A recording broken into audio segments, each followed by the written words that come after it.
He want to fight in White House, and I also want to be there. Yeah, is that the biggest fight for you, do you think? And again, I know I almost don't like asking these questions because I know you got a big fight in front of you, but is that the biggest fight that they could I make think, for you? yeah, for the, it's gonna be big, for MMA community, it's gonna be big fights. Islam Makhachev had fight fans buzzing once again after making a bold statement about a potential clash with Ilia Topuria. People want this fight, and if UFC want this fight, and we can do this. I know UFC want to do some big fight in White House. Which fight is gonna be bigger than this? The Russian Dagestani powerhouse didn't just tease the matchup, he dropped a message that sent shockwaves through the MMA community. If the UFC really wants to make this fight happen, Dana White will have to open the checkbook. That's right, Makhachev made it clear that stepping down in weight to face Topuria wouldn't come cheap. The talk around this potential super fight has grown louder by the day, especially with rumors that the two champions could headline an unprecedented UFC event at the White House. Yes, the actual White House. What started as a wild rumor turned into serious possibility after Dana White revealed that progress was made for a 2026 summer event to celebrate 250 years of American history. And if that kind of monumental card happens, Islam believes there is no matchup bigger or more deserving of stage than him versus Topuria. I saw the fight, he's good, and now I don't know who is gonna be next for Ilia. If we talk about our fights, I have good fights now, and I know he's gonna fight soon, and we'll see what's gonna be happening. He want to fight in White House, and I also want to be there. Is that the biggest fight that they could I make think, for you? yeah, for the it's gonna be big for MMA community, it's gonna be big fights. And people want this fight, and if UFC want this fight, and we can do this. I know UFC want to do some big fight in White House. The idea of the White House hosting an octagon might sound crazy, but that's what makes this moment so fascinating. The UFC president, now closer than ever to pulling off the spectacle, even teased mock-up images of a full fight setup on the South Lawn. The concept alone has already turned into a dream scenario for MMA fans, and Makhachev has emerged as the frontrunner to headline the card alongside Topuria. While both fighters have shown interest in the showdown, Makhachev's tone has been more serious than playful. At 34, he knows the physical demands of cutting down to lightweight again after bulking up for his new welterweight journey. He's not just thinking about legacy, he's thinking about what it takes for his body to handle that grind again. To him, any talk of a White House bout at 155 pounds comes with a heavy price tag, and he's not shy about saying it. He's talking about you win, he wants to go up to 170. I imagine that's probably where you would want to fight, because you don't want to go back to 155. Right? If you come, it's gonna be better for me. If I have to cut 155, man, it's gonna be hard, and then I might have to pay for this. But before that dream matchup even gets close to reality, Makhachev's focus remains locked on the next big step in his career, UFC 322, where he's set to take on Jack Della Maddalena for the welterweight title. The event will take place on November 15th, marking the Dagestani's long-awaited debut at 170 pounds after vacating his lightweight crown. For him, this move isn't just another fight, it's a chance to prove that his dominance can transcend divisions. It's been quite a journey to this point. After successfully defending the lightweight belt 4 times, Makhachev decided it was time to chase a new mountain. He's already beaten names like Charles Oliveira, Alexander Volkanovski, and Dustin Poirier, all elite opponents. And still, he wanted more. The climb to welterweight represents not only a test of skill, but a test of endurance, size, and adaptability. And judging from how he's prepared for it, Islam seems ready to embrace every challenge that comes with the heavier weight class. Finally become a little bit big now, because I try to last couple of months, it's very hard. I use creatine, protein after every training. I try to eat more, but it's very hard when you train twice a day. When you're training hard, it's very hard to gain weight. His preparation for UFC 322 has been nothing short of brutal. He openly admitted that his camp has been one of the toughest of his career. Gone are the days when his focus was on cutting down to 155 pounds. Now the challenge is the opposite, gaining quality mass while maintaining his explosiveness. His sparring partners have changed, his strength and conditioning routines have been restructured, and his entire lifestyle has shifted. everything, from his diet to his training intensity, has been built around becoming a true welterweight. What has been Khabib's biggest message to you during this camp? Yeah, it's not secret. He told me, like, take him down, try to take him down and make him tired there. And I think I can finish him in the ground, you know. I can choke him, do some like armbar something, because I feel, you know, I saw his skills in the ground. He good, but I have something more. Islam even shared how the process has changed his outlook in fighting. For years, he lived in a constant cycle of cutting weight, obsessing over what to eat and when to eat it. Now, he feels free. He has been able to train harder, eat better, and recover faster. It's as if he's rediscovered what it means to enjoy a fight camp. He has been using supplements like creatine and protein shakes religiously, working with UFC nutritionists to make sure every calorie counts toward building real strength. His target weight is clear. He wants to walk around at roughly 192 pounds and enter fight week closer to 183, making for a smooth, stress-free cut.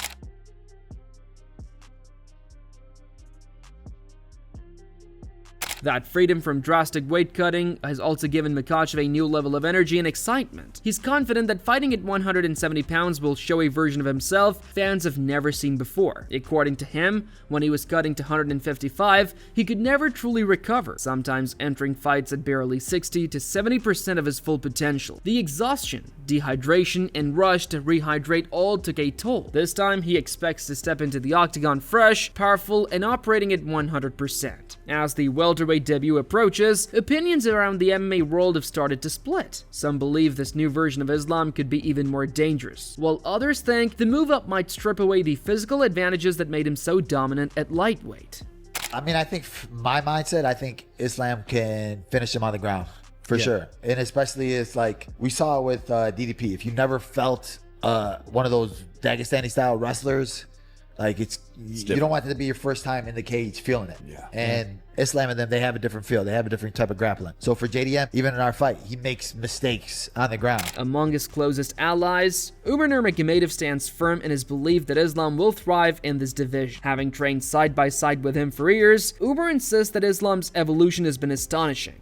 The extra muscle, the added strength, and the fine-tuned explosiveness, all of it makes him look perfectly built for welterweight. To Umar, this isn't a risky experiment, it's a natural evolution. He's convinced that Islam's intelligence and diverse strategies will be enough to neutralize whatever Jack Della Maddalena brings to the cage. He have, he don't have some just one plan for fight, and he have plan A, B, C, and like all alphabet, D, E, A, everything, like if something not he couldn't do, he gonna try other one not good, he have next plan, and he's amazing fighter, and he's amazing friend, brother, and I think he will take this belt. I think he deserves.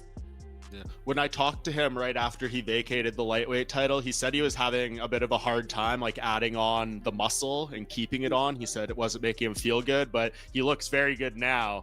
Do you think he's like very built well for welterweight? Yes, he become a bigger, now he have more power, more than ever, and I think he's ready. Not everyone agrees though. Philip Rose sees things differently. From his perspective, Islam's physique has always been more suited to lightweight. At 155, he was a powerhouse who would outmuscle and control his opponents. But at 170, Rowe believes that advantage fades away. Against someone like Maddalena, a true natural welterweight, the playing field changes. Jack's speed, sharpness, and conditioning could put Islam in trouble, especially if he tries to drag the fight into deeper waters. Rowe's take is simple. If Maddalena can keep the pace high and stay composed, he might be able to wear Makhachev down in unfamiliar territory. Philip Rowe, what's cracking, man? Chillin'. Hey, now listen, you're welterweight, you've been in the game a long time. Islam moving up to 170. Is he big enough for 170? My personal opinion, I don't think he is, but he's a champ. We'll see when he's there. You know what I'm saying? He has a fight. He's fighting the champ. That's the best 170 in the world right now, right? So we'll see. So you don't think he has the size, but how do you think he does in a fight versus JDM? I personally think JDM beats him. I think JDM will be able to get up if he does take him down, I don't think he'll be able to take JDM shots. I think personally he'll stop at Islam. Steve Urseg, another rising Australian star, couldn't be prouder of what Maddalena has become. He pointed to Jack's clinical dismantling of Belal Muhammad as proof that the Australian contender has arrived at the elite level. What impressed Urseg the most was the patience. The ability to remain calm, read his opponent, and strike at the perfect moment. He compared that composure to the rare moments when Dustin Poirier managed to trouble Makhachev in their fight. To Urseg, Jack's mix of timing, power, and patience might expose weaknesses in Islam's armor that no one else has managed to find. Yes, I mean, I've known for a very long time that Jack is an amazing fighter. He's really good. And he shocked me on how good he was. Like, he handled the grappling exchanges so well, and it's the best striking performance I've seen from him. Like, he just, like, the big moment, like, he rose to the occasion. It was, like, fantastic to see, and I really do think, I do think that the grappling from Islam, like, he's a better technical grappler than Belal is, but he's not quite as big. He's not as imposing, and yeah, if you look at the Dustin Poirier fight, Poirier was able to stop some of his takedown and win some scrambles and stuff like that.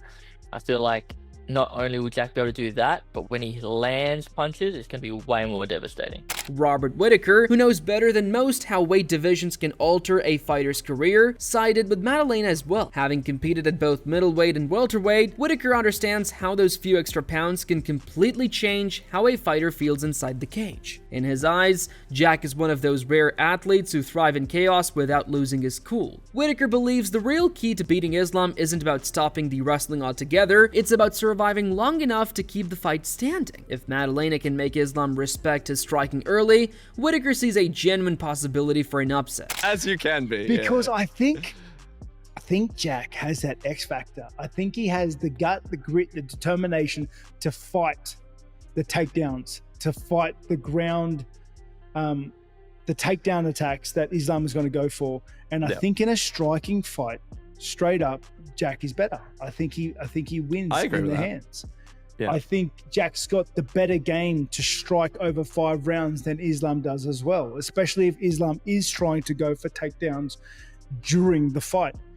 Yeah. I think, and this is people sleep on Jack's grappling game. They sleep on his jiu-jitsu. I don't think Islam is going to be as like gun-ho with the takedowns as everybody believes, because Jack has that level of offense off his back. Analyst Dan Hardy took a more analytical route, looking at the broader picture. He's fascinated by how champions handle moving up in weight. Dominating one division doesn't guarantee the same in another. History has shown that even the best can struggle with the transition. Hardy's curiosity lies in how Islam's body responds to the added mass. Will the extra weight make him stronger and more durable, or will it slow down the lightning-quick reflexes that once made him untouchable? And even if Makhachev manages to dethrone Maddalena, Hardy warned that the road ahead at welterweight would be even more brutal. The division is packed with killers, and staying champion there is far harder than becoming one. John Jones against Tom Aspinall, which is the blockbuster. I think Della Maddalena's got a bright future. I don't know whether he's going to hold the belt or, he's going to lose it to another one of the top contenders and then pick it back up again. I don't think he's going to lose it to Makhachev, though. I think Makhachev holds the lightweight belt against anybody in the world, on any day, including Ilia Topuria. I don't think if he moved up, he would have much success against Makhachev. Carlos Prates offered a different kind of insight, focusing less on physicality and more on mentality. For him, Maddalena's biggest weapon isn't his power or his speed, it's his calmness. He believes that unshakable composure could throw Islam off rhythm. Prates thinks the key to victory lies in weathering the early storm, staying patient through the takedown attempts, and dragging Islam into later rounds. Once fatigue starts creeping in, he predicts the balance could shift toward Maddalena's favor, especially given its cardio and steady output. The main event is also in your weight class, JDM and Islam. Who do you think is going to win that? I think the favorite is Islam, but Jackie show like he grew up a lot as a fighter. Since he stopped fight now, he was a long time without fight, almost 2 years, and he got really good skills to fight Belal Muhammad, defense takedowns. So I think he's gonna win. You think Jack is gonna win? Yeah. Wow. Do Do you think he wins a decision, or do you think he stops him? I think decision is really hard fight. You think Islam stays at 170 or he goes back? If he loses, I don't know. It depends how he feels during the fights. How close is gonna be the fight, you know? Then came Yoel Romero's perspective, one rooted in decades of experience. Having fought and studied some of the best in the world, Romero admired how Maddalena had matured as a fighter. He highlighted Jack's ability to think clearly under pressure and stay composed even in the wildest exchanges, something he displayed in his short notice bout against Belal Muhammad. Maddalena represents the evolution of this modern welterweight. Aggressive, intelligent, and calm enough to thrive when the fight turns chaotic. Yoel Romero gives his honest take. Yoel Romero just shared his thoughts on a potential showdown between Islam Makhachev and Jack Della Maddalena, and it's a must-hear. Romero believes that Maddalena, while being a big 170-pounder, might face a tough challenge against Makhachev's superior grappling. Do you think Jack's striking can beat Makhachev's grappling? Merab Dvalishvili, known for his relentless grappling, acknowledged the daunting challenge of facing Makhachev's suffocating ground game. But he also pointed out something that many might be overlooking: Maddalena's underrated takedown defense and resilience. Watching his recent fights, Merab noticed how Jack managed to pop back up after takedowns with surprising ease. He believes that ability to stay on his feet could make the matchup far more competitive than people expect. For him, the fight might boil down to conditioning.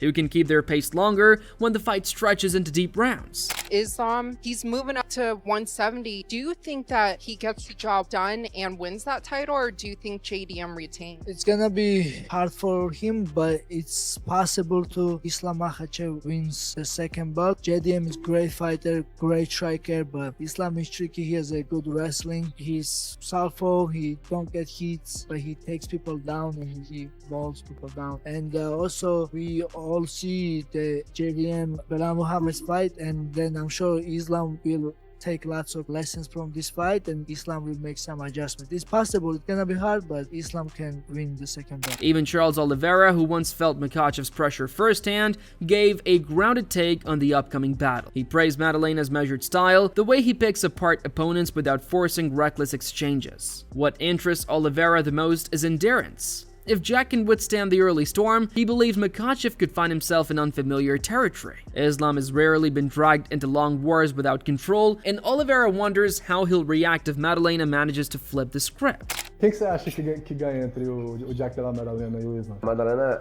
ele é um jogo muito complicado, porque ele é um cara que ele não vem pra te nocautear rápido, ele vem pra te finalizar, ele vem te magoando, né? Aos poucos, né? Aos poucos. Foi o que ele fez agora na luta contra o Belal. Só que eu acho que o Islam vai se dar muito bem nessa categoria, né, mano? Agora vai estar muito mais forte, é um jogo que, tipo, ele gosta de agarrar e botar pra baixo. Eu acho que o Jack Maddalena fazia a mesma luta que ele fez, né? Agora contra o Belal, batendo, movimentando, saindo, machucando, é uma luta, mas se deixar o Islam agarrar e botar pra baixo, é o time. All these opinions and predictions have built up an atmosphere of intrigue ahead of UFC 322. The matchup isn't just about titles, it's about legacy. For Makhachev, a win would make him a two-division champion and cement his place among the greatest of all time.